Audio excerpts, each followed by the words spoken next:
Hey guys, today we've got another cool horn to look at. So this is a really early round bass M3.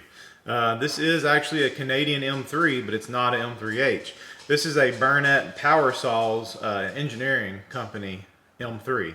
So this is before Nathan or an Airchime. Burnett Power Saws made these horns in the very early days.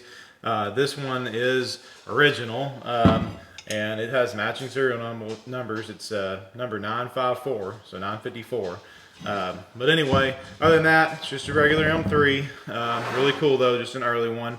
This one is brand new pretty much. It has been fully restored, not by me, but by another collector. New internals, diaphragms, everything. It's pristine. So anyway, and it sounds really good too. So I'm not super knowledgeable when it comes to my M horns, but that's just kind of a little rundown on this one.